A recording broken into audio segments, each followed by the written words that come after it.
Well, let's bring in Ross Feingold now. He's the former Asia chair for Republicans Abroad, and he joins us live from Taipei.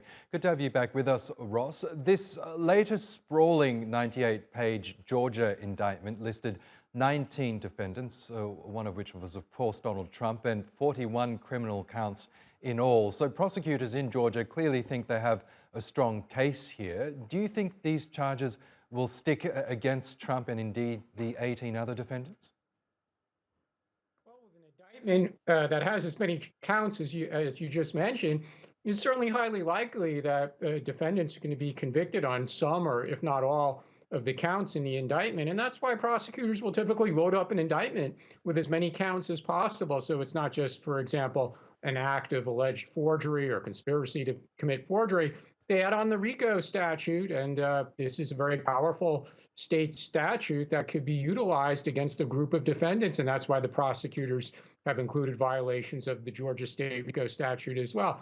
And also, as Trump and his lawyers and others are going to point out in the coming days and months, Atlanta is an area that voted overwhelmingly for Joe Biden. So chances are, no matter what some commentators will say, it's just highly likely that there's going to be a jury that is probably more favorable to conviction than to a not guilty verdict.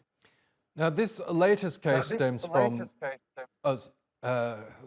just to repeat that, this latest case stems from a January 2021 phone call in which Trump urged Georgia's top election official, Brad Raffensperger, to, quote, find enough votes to reverse his narrow loss in the state. Raffensperger, as we know, declined to do so. How damaging is that phone call in this case, do you think? It's certainly a compelling piece of evidence. Again, it's not going to be the one and only part of the case. And the case is not only about that one phone call, because it does discuss the indictment, that is, and the charges do relate to several weeks of activity subsequent to Election Day all the way through early January, attempting to persuade government officials as well as state legislators to engage in certain acts. So there is a very broad set of allegations here that covers an extended period of time. But yes, the phone call and the tape, when you have written evidence or you have oral evidence like this of the actual accused people engaging in an activity, sure, it's going to be very compelling.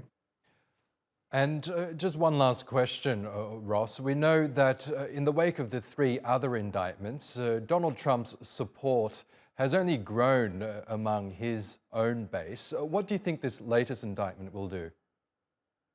Well, if the three previous indictments are a precedent to go by, and at this point it is pretty compelling, then the fourth indictment won't change the support that he has among likely primary voters. And that's what it comes down to, likely Republican primary voters.